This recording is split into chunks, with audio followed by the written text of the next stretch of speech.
otro episodio de La Pata Rota. Estamos aquí con Martín Barea y con Tania Sánchez, artista escénica de larga trayectoria que mantiene el proyecto El Círculo de Artes Escénicas junto al artista Matías Belmar.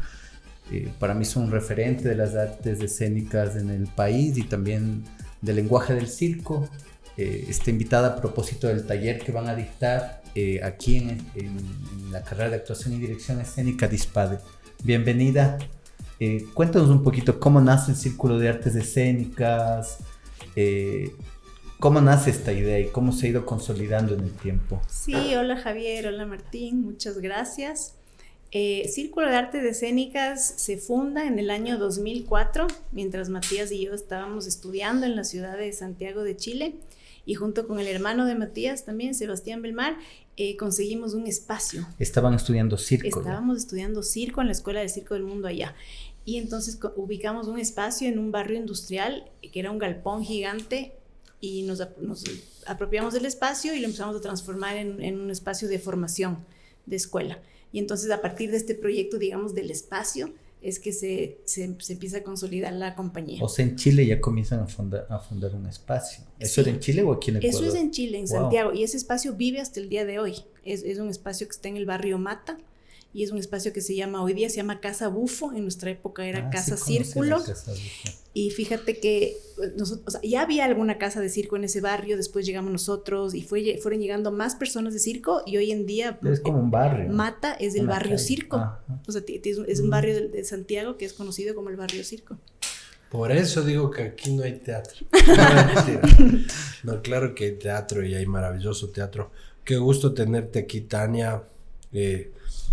Sabes, Javier, te cuento que aparte de lo bacán de tener este espacio de diálogo de artes escénicas y de poder incorporar a las distintas vertientes que alimentan las artes escénicas, a mí me ha gustado mucho poderme encontrar con gente que yo debería haberme conocido en la vida, pero porque la vida es rara, no me conozco.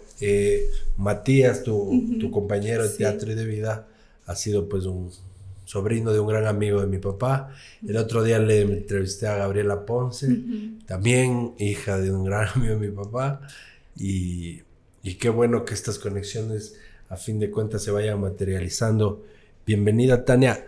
Cuéntanos un poquito del taller, que yo sé que es un workshop y es poco tiempo, pero ¿qué van a ver los estudiantes? ¿Qué quieres trabajar con ellos? ¿Cuál es un poco la invitación con respecto a esto? Sí, bueno, la poética de nuestra compañía, la poética que es la forma de hacer de nuestra compañía, gira alrededor de las técnicas del circo, ¿no? El circo como tecnología o técnica para la escena. Y entonces nosotros lo que queremos compartir con la gente es esta posibilidad del cuerpo, que no necesariamente tiene que ver con ser un gran acróbata. Yo siempre lo digo, yo soy una actriz ágil, ¿no? Que me doy volteretas, que puedo saltar desde 2 metros y cosas así, y eso me lo ha dado el circo. Entonces queremos compartir esa posibilidad que tiene el entrenamiento circense de afinar ciertas destrezas en el cuerpo que te permiten elevar tu nivel de interpretación. Y es un poco lo que plantea el circo contemporáneo, ¿no? Ajá. Para la gente que nos mira, ¿cuál sería la diferencia entre, claro, nosotros tenemos la idea de circo y enseguida vemos acróbatas, elefantes, ¿no? ¿Cuál sería la diferencia o cuál es no sé si evolución, la diferencia con el circo contemporáneo, con el circo que ustedes hacen? Sí, bueno, mira, el circo es, imagínate, algo milenario, ¿no es cierto? Y nosotros lo que tenemos esta idea es del circo de la época de oro, que es desde finales del siglo XIX, que son las carpas, los leones, los payasos, eso es lo que surge en el imaginario de las personas, ¿no? Después, a partir de la caída del muro de Berlín, porque la técnica circense se alojaba precisamente en Rusia y en clanes familiares. Entonces, cuando cae el muro de Berlín, se produce una migración importante de artistas rusos hacia otros países de Occidente, y Cuba también trae varios artistas. Entonces, eso hace que las técnicas de circo se empiecen a regar un poco más y a mezclarse ya con la danza, con el teatro. Entonces, ahí hablamos de una época, digamos, del circo moderno, primero que nada, que es cuando las técnicas de circo empiezan a hibridar el teatro y el circo. Esos son los primeros momentos del Circo del Sol, en los tempranos 80s, por ejemplo, cosas así, ¿no? Y después ya hacia finales, digamos, de los 80s o mediados de los 90, viene a irrumpir este movimiento del circo contemporáneo, que es ya también distinto del circo moderno, porque tú ves el Circo de Sol tiene su sello, ¿no es cierto?, de circo moderno, y el circo contemporáneo también es otra cosa, ¿no?, que es utilizar el circo en su concepción de multidisciplinariedad. O sea, sabemos hacer muchas cosas, no solo nos formamos como actores o como bailarines, sino que hay que saber hacer música, incluso nosotros en escena. Es como volver a la idea del juglar, o lo que el Eugenio Barba dice, el actor del tercer mundo, ¿no? Como este actor que hace todo. El Eugenio Barba lo describe como que el actor latinoamericano debería estar o está en la capacidad, cuando él pasa por Latinoamérica, de poder tocar un instrumento, de poder cantar, de poder actuar, de poder bailar. Pero claro, eso es dificilísimo también, ¿no? Sí, es dificilísimo, pero nosotros hemos llegado a un momento donde en la última obra que estamos haciendo, por ejemplo, incluso la parte del tramoya la asumimos nosotros dentro de la escena como parte de nuestro movimiento escénico. Y es altamente circense, ¿te fijas? Claro. Porque tienes que estar ahí enchufando el cable, saliendo, pum, cantando, desenchufando, volviendo así. Oye, al principio te definías, antes de que prendamos la cámara, quiero decir, como juglaresa. Cuéntame, ¿qué es esto de lo juglar? Porque ahorita también me diste unas nociones ya de tiempos modernos, y yo siento que el juglar viene casi de la Edad Media, no sé si antes, pero ¿cómo entiendes tú esto del juglar hoy en día? ¿Qué ha pasado con esos conceptos? Mira, en el año 2011 yo tuve la oportunidad de colaborar con un director que yo admiro muchísimo, que se llama Francisco Sánchez, que es chileno, y él es considerado uno de los fundadores, digamos, de la juglaría contemporánea, que es precisamente retomar este viejo arte de los juglares para ponerlo en la contemporaneidad, ¿no es cierto? Los juglares eran personas que viajaban de pueblo por pueblo dando las noticias. Incluso tenían un tinte político, ¿no es cierto?, de agitar a las masas, cuestionando el poder, y se servían del canto, del baile, de la magia, del contorsionismo, de todo tipo de exhibiciones que te permitan atrapar al espectador. Entonces, en un momento, como les decía ahora, a veces me dicen, ¿qué haces tú? Y yo digo, bueno, yo toco instrumentos, pero no soy música. Yo sí canto, pero no soy cantante. Actúo, pero no soy precisamente actriz. Entonces, esta cosa y a mí me tenía en conflicto. Me sentía como en un lugar movedizo. Y me identifico con la juglaría porque recoge todo eso, y además una pasión personal mía, que es la historia. Muchas de nuestras obras tienen temas históricos. Oye, ¿me equivoco si digo que una de las personas que más rescató esto es Darío Fo? Cuando él hace su manual mínimo del actor, hace su obra Misterio Bufo, también te oía algo de la Casa Bufa. O sea, me parece que este personaje en este mundo ha puesto en sitios ha puesto en la actualidad ciertas discusiones que venían sucediendo. No lo sé mucho, te pregunto. Pero sabes un montón. O sea, sí, Darío Fo es uno de los que ha traído la contemporaneidad del viejo arte de los juglares. Y precisamente también porque Franca Rame, que es su mujer, ella venía de una familia tradicional de comedia del arte. La comedia del arte es esta técnica italiana de comediantes callejeros y que usan máscaras. Entonces, ellos son clanes familiares, ¿no?, que se heredan como en el circo. Y Franca venía de ahí, y entonces Darío por eso también lo trajo aquí. Y ustedes tienen también tenían un espacio maravilloso que era la carpa escénica. Sí.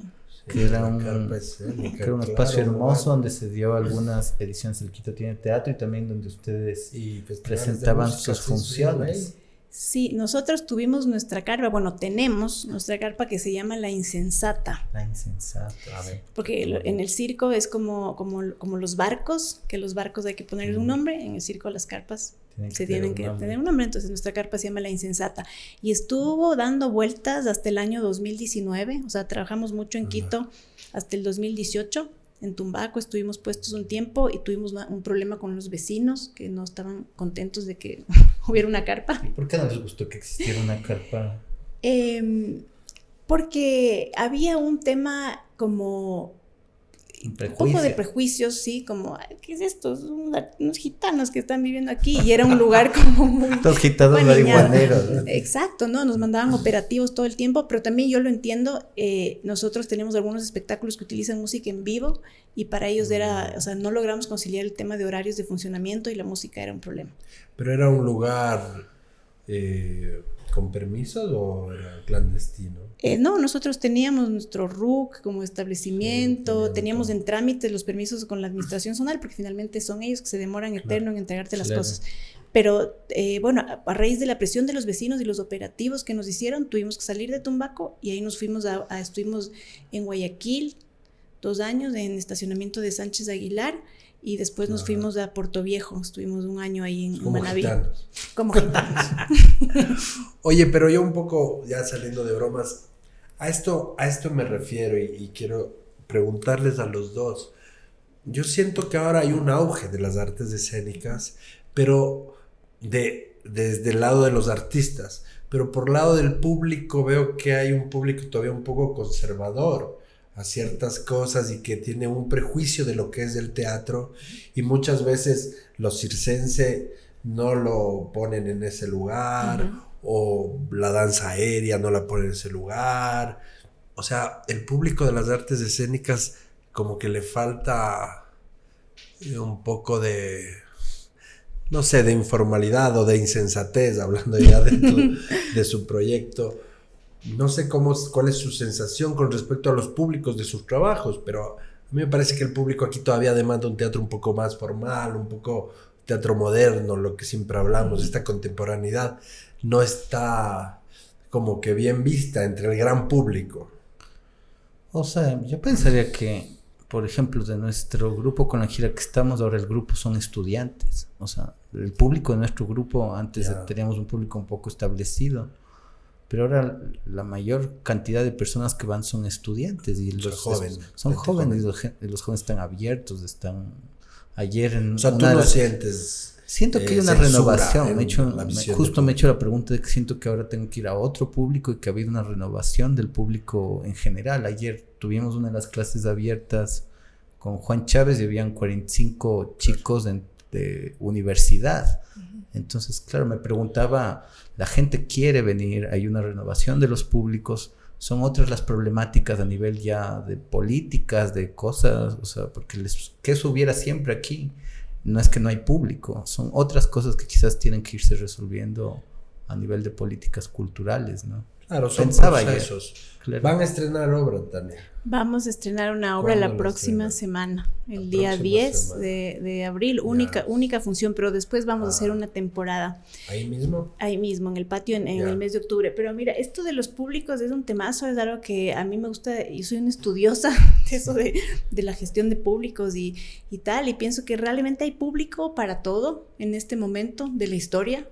Sí, es solamente que hay que como que enfocarlo, ¿no? Pero sí me he topado, porque una de las misiones que tiene nuestra fundación, nuestra compañía, es precisamente crear públicos, ampliar públicos para el teatro. Entonces, incluso los lenguajes artísticos que nosotros usamos y los temas que escogemos están como enfocados en cautivar a esa gente que no le gusta venir al teatro, y nosotros casi siempre preguntamos, ¿quién viene al teatro por primera vez? Y tenemos un montón de gente que... O sea, ustedes cuando crean la obra sí piensan en llegar a los públicos. Por supuesto, o sea, por eso es que tenemos obras que están dedicadas a la primera infancia, otras obras históricas que son para un segmento escolar o familiar. O sea, hay una reflexión sin querer tratar al público como un cliente. Te fijas que hay que darle lo que le gusta, ¿no? Pero sí pensar en algo que sea amigable y que quieran venir, porque también nos topamos con este comentario. Justo la semana pasada fuimos a actuar a Ambato con la obra de La deliciosa historia del chocolate, y les hacían unas entrevistas a los niños y decían, qué lindo, me encantó, porque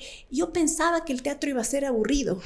O sea, hay esta cosa en la mente de los niños que van del colegio, sobre todo, que el teatro es aburrido.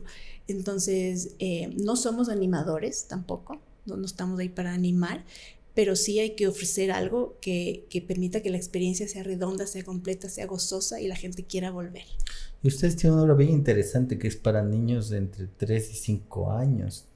Eso sí me pareció, y se presentó aquí hace unos 6 años en el Espacio Vacío. Pero me pareció interesante porque convocaba a la familia, venían las familias. ¿Cuál? Pero la Guaguita se llama. Pero me parecía súper complejo además cómo llegas, o sea, cómo deciden ustedes hacer esa obra y qué recursos usan para cautivar a ese público. Mira, me da mucha curiosidad. En el año 2013 yo fui a un festival en Chile y conocí a una compañía española que se llamaba Teloncillo, que ellos son viejos representantes del teatro para infancias en España. Y pude ver una obra que era específicamente para primera infancia. El segmento primera infancia va de 6 meses a 5 años. Y lo que a mí como artista me llamaba la atención de esa obra era el no uso de la palabra, ¿ya? Porque, y que todo se trataba de afectar al espectador. O sea, era súper performático. ¿Te fijas? Yo venía de otro lugar donde era mucho texto, mucha historia y tal, y yo justo demandaba esto que es muy cercano al circo, que es afectar al espectador a través del movimiento y los estímulos sonoros. Entonces yo encuentro esto en el Teatro para Niños y quedo así fascinada, y los invitamos a ellos en el 2015 a Ecuador, y hicimos un proyecto aquí, que fue la obra que tú conoces, que se llama Guaguitas, que fue la primera obra de teatro para primera infancia que se creó en Ecuador. Yo desde esta inquietud artística de acercarme a un lenguaje que fuera sin palabras y también de cómo cautivas a una persona tan pequeñita que tiene intervalos de atención tan chiquitos, ¿no? Y entonces hay una metodología, la gente piensa que es muy simple, pero en realidad es súper complejo. Hay mucho estudio detrás, incluso de las etapas de desarrollo de los niños, de en qué momento ya ven colores, en qué momento escuchan, en qué, ¿sabes? Para crear esto. Y después en el 2022 creamos una segunda pieza con otra directora muy chévere de Chile que se llama Laila Raña, que se llama Polvo de Estrellas, que también es dedicada a la primera infancia. Y estas dos obras nuestras realmente son como las vedettes de nuestro repertorio, porque son las que más público convocan. Es que siento que hay un mercado tremendo, porque uno, padre, yo que soy padre, justo en esa edad no tienes nada de oferta para los guaguas. Es o estar en la casa con el guagua, que está bien, pero si algún rato quieres hacer algo, no puedes entrar a cines, no puedes entrar a restaurantes, no puedes entrar a museos, o sea, al teatro. Nada, no puedes ir a ningún lado, y esto me parece primera vez que lo escucho. Sí, o sea, y de en hecho, realidad también mi motivación fue porque yo justo en Chile, cuando vivía en Chile, estaba yendo con mi hijo Simón de 6 meses, yo quería entrar a ver una obra de un grupo súper consagrado, y no me dejaron entrar al teatro porque iba con un crío en brazos. ¿Por qué no? Porque los niños lloran, hacen ruido y no sé qué, y me echaron del teatro. Y yo dije, hombre, pero la familia, ¿a dónde va? O sea, hay que hacer algo donde la familia pueda ir. Sí, y en pocas obras está contemplada la familia, sí. Igual teatro, ¿no? Sí, sí. Otra pregunta, tú tienes una larga data también como gestora en el movimiento gremial, entonces creo que tampoco se puede dejar de lado eso en tu historia. ¿Qué ha sido para ti? Tú acabas de dejar la presidencia de la red de salas. ¿Qué fue para ti el paso por la red ecuatoriana de salas? Un poco, no sé si le pones en contexto al público qué es la red de salas también, porque se desconoce. También nos cuenta. Bueno, sí, la red de espacios escénicos es un gremio que funciona hoy por hoy agrupando los teatros de la ciudad de Quito. Pero son teatros independientes, de gestión independiente. ¿Qué quiere decir esto? Que funcionan por debajo de las 200 butacas, que fomentan los lenguajes de frontera o que más experimentales, ¿no es cierto? Y que son gestados por propios artistas gestores. Y entonces yo fui parte del directorio, me parece, en 2019, y después de estos 2 años ejercí la presidencia de las salas. Sí, me acuerdo cuando fundamos el teatro, vimos la constitución de la red de salas y tienes que tener 2 años. Entonces esperamos los 2 años para integrarnos y ser parte de la red de salas. Tenía lógica cuando fundamos ya, porque si no se sabe si va a continuar. Sí. Claro, ahora llevamos 14 años aquí ya. Imagínate, los espacios son súper importantes porque es el lugar donde precisamente se produce el encuentro entre el creador y el público. Y esto que tú dices, que sean espacios fuera de lo comercial, por decirlo, porque si no seríamos una careta todos los actores, que no digo que no esté, no digo que esté mal, no digo que esté mal el teatro comercial, a mí me encanta el teatro comercial, quizás es uno de mis favoritos, pero siento que tiene que alimentarse y siento que el lenguaje escénico se va creando de las personas que habitan estos límites del trabajo. Oye, entiendo que el Círculo de Artes Escénicas, tú lo mencionaste como fundación. Sí. Es una fundación. Es una fundación. ¿Cómo llevan esto de ser gestores culturales? Porque hay poca gente acá en el gremio, por decirlo, que persiga o que busque la formalidad al ser una fundación. Ustedes están persiguiendo un marco jurídico, están persiguiendo una serie de objetivos que los artistas escénicos en su mayoría no los persiguen. Uh-huh. ¿Cómo llevan esto ustedes o cómo ves ese aspecto? Como les conté al inicio, nosotros vivimos varios años de nuestra vida en Chile, que fue justo cuando estábamos iniciándonos, ¿no? Y allá, digamos, el tema, todo de la gestión cultural ya estaba un poco más desarrollado, entonces para cualquier cosita había que estar formalizado.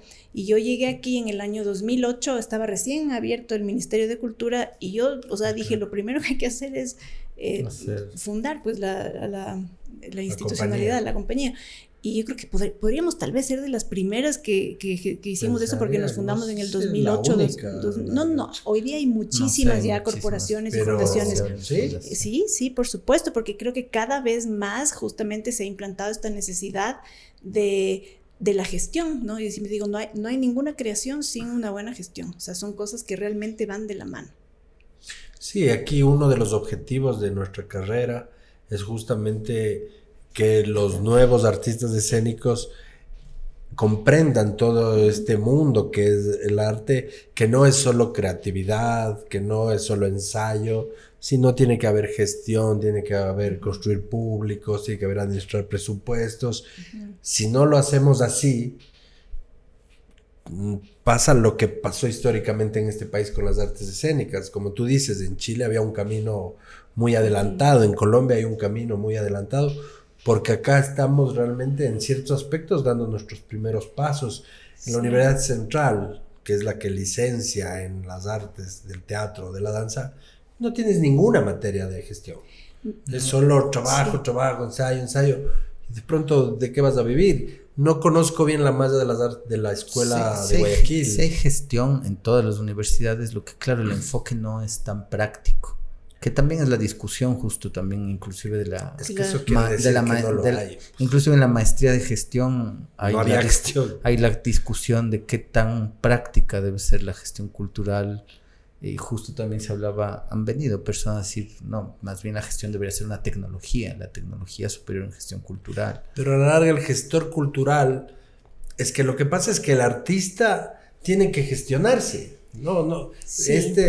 Quizás en otros lugares donde la industria cultural sea súper eficiente, se puede hablar de agentes y se puede hablar de representantes. En nuestra cadena no hay ese eslabón, entonces nosotros tenemos que... Y volviendo a Eugenio Barba, que tú citas, por eso aquí los actores les toca hacer de todo, porque es un poco la realidad.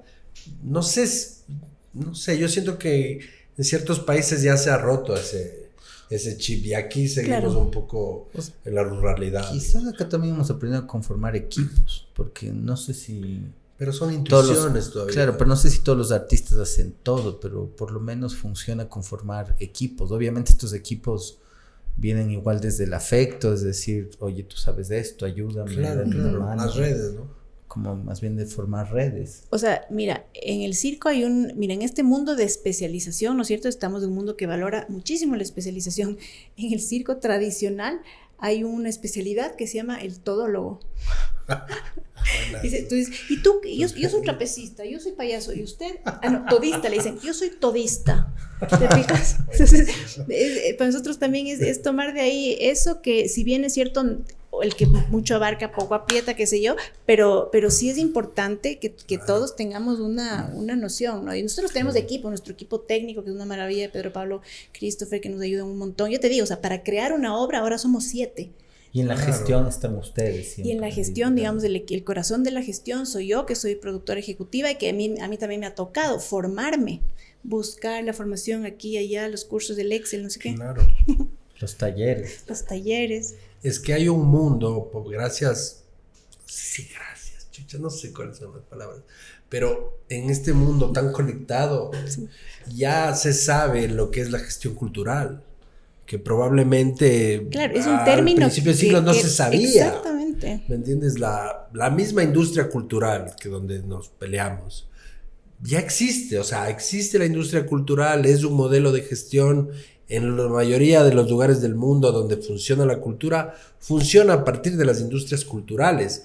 No te quiero decir que la informalidad no funcione, por supuesto que funciona, pero hay que caminar también con las otras cosas porque si no vamos a seguir siendo siempre informales. O sea, son modelos de gestión, perdón, y Sí. hay para todo. O sea, hay un modelo de gestión Pero aquí comercial, no sé un si hay modelo de industria gestión cultural. independiente, un modelo. No Hay sé. incipiente, yo pienso que O sea, están haciendo, sí. sí, para ciertas áreas, quizás la música tiene un poco más desarrollado, el cine El tiene cine, eso. por supuesto. Las escénicas siempre es un debate, ¿no? Es industria, nosotros reproducimos, ¿cachas? O se hace cada vez algo nuevo. Ay, se está muriendo de las iras. No, es que hay algo. Me odia. Lo que dice Tania es teórico, ¿no? Pues, Sí. o sea, No, pero aquí es porque, teórico. claro, porque la industria se sustenta en la idea de repetición. Claro. Eso es lo que se plantea en Lo que industria. siempre va a Lo decir es que escénico, aquí hay que hablar de lo política escénico, y no le claro, pero lo gusta. escénico no sé si es del lugar de la industria en cuanto a la repetición del producto. Sí lo es. O sea, Javier. nosotros, el consumo de las artes escénicas se produce en el mismo instante de su producción. Porque me ¿Te acordé, fijas? justo a me diferencia de un libro que ya está sí. producido y tú lo consumes Pero el libro, después. por ejemplo. Me acordé de la definición, Walter Benjamin, él dice, industria cultural es de esto, dice, la reproducción Sí, Javier. de la película, la reproducción Por del supuesto. disco, del libro. Pero el libro que tú lees, Claro, pero el no libro que a ti te llega de Eugenio Barba, el gran Eugenio Barba, requiere de un mundo industrial para que llegue a tu mano. Claro. ¿Por qué los artistas? ¿Cómo vamos a llegar los artistas ecuatorianos al gran público si no tenemos una industria que nos permita llegar al público? No, primero porque no hay público. Sí o lo sea, hay, es tú como dijiste. lo hay, pero es como que siempre hay un debate. ¿Qué es primero, el huevo o la gallina? ¿El público, o sea, el mercado o el producto o el mercado? O sea, ahorita son cosas que desde mi punto de vista están haciéndose juntas. Verás, ¿Sabes? ahí hay discusión y me encanta que haya discusión porque tú tienes el espacio del CCI que se ha puesto recientemente un teatro para 400 personas. De la Scala. Increíble. San Scala. Gabriel para 400 personas. ¿Cómo no va a haber público? Sí hay. Y hay obras maravillosas Sí. aquí, independiente de las que están ahí. Ahí hay un buen teatro y llega un tipo de teatro. Pero hay otro tipo de teatro que está pasando en esta red de salas que yo estoy, pero seguro, firmo donde sea, que si llegara a esos grandes teatros estarían llenos y la cuestión funcionara mucho mejor. Pero hay sesgos Claro, pero yo de creo- gestión pero yo que creería dicen, que- no, yo no voy por ahí. Pero los sesgos no solamente son de los creadores. lado y lado, es de como los acuerdísimo. programadores también toman poco acuerdísimo. riesgo, ¿ah? Pero mira, De yo creo que es como el acuerdísimo. cine. En el cine, que es una industria más consolidada, hay el cine que reproduce todo lo que está así como en boga, de moda, y también hay el cine independiente. Y el cine independiente tiene también salas especializadas Aquí en sí. eso. Claro, el 8 ¿Dónde? medio sería un poco... Pero si ahí daban Adventure, hermano. No, ya no hay las salas No, pero yo diría que el independientes. 8 y medio un poco Pero sí. convive, ¿viste? Ahí convive. No sé, yo siento acá no tienes dónde ver cine latinoamericano. Pero claro, yo diría que no solamente... Cinemateca. Pero sí, ¿Que dónde? La Cinemateca. Sí, pero ponen o sea, en función de la demanda, yo creo que habría mucha demanda. no, la Y es una Cinemateca, el discusión. 8 y medio. No siento que llegue. Ahorita pasó esta película brasilera maravillosa en los Óscares. Y están en el 8 y medio. Ya, pero llegó ¿hace cuánto? Esa película estuvo hace 6 meses en Brasil. No, bueno, a partir del Oscar es que los cines generalmente abren la... El Guillo me contó de esta película. Dijo, tienes que verla, es lo mejor de la vida. Yo, ¿de qué hablas? No tengo idea. De pronto, pum, en los Óscares, el boom. Y acá a los cines comerciales no llega. Claro. Porque sienten que no hay público. Pero yo siento que hay también un sesgo del programador súper grande que él dice que solo vamos a ir a ver Blancanieves, que me parece una mierda. Es de que se van criterio. formando como creo nichos para cada público, para cada teatro. Me invento la fiesta escénica, no es que convoca al teatro comercial, la fiesta escénica convoca Por obras supuesto. que estén explorando dentro de los lenguajes contemporáneos. Pero ahí entramos en el problema de la gratuidad. Que Claro. tanto daño nos hace. Pero la fiesta escénica ya no es gratis. La última. Nunca fue gratis. No es gratis, es Un tarifado, costo. sí. Ah, Pero lo que perdón, tiene un disculpas. proyecto de estudiantes que es bien chévere, que es como captar Sí, sí, público sí. Pero de es que aquí estudiantes. lo que ha pasado es que se confunde mucho, digamos, las barreras de acceso del público y la gente piensa que, o desde el Estado hay una idea de que la única barrera es la económica. Y yo me he dado cuenta que no.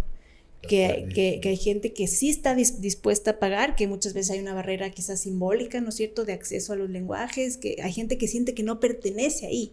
Dicen, De acuerdo. esto no es para mí. pero es porque no ha probado. Entonces nosotros sí hacemos un ejercicio de ir a todas partes donde nos llamen, sí, plato de toda boda, ¿viste? Para justamente ir. Claro, es que es el camino. Pero ustedes tienen platos de todo tipo. Eso. Pero es que hay una visión No, también sí. del Mi profe, del público, sí, ¿no? el Guido Navarro decía siempre, la fortaleza de los grupos es tener repertorio, Para un repertorio todo. variado, o sea, una obra de uno, una obra de dos, una obra de súper independiente, otra un poco más comercialona, o sea, ¿sabes? Variedad. Tú te formaste con el Guido. Yo me formé con el Guido, Qué estuve, bacán. o sea, 2 años de mi vida estudié ahí. Qué buenazo. ¿De qué leva? ¿Con quién eras compañero? Y yo era de la leva, o sea, el Matías, mi pareja, Sí. él fue de la leva de los fundadores, ¿no? El Que cacho. el Cacho y ellos. Y yo entré un par de años después, yo era, no sé, Aleja Ponce, el Yacín, Ya. sí.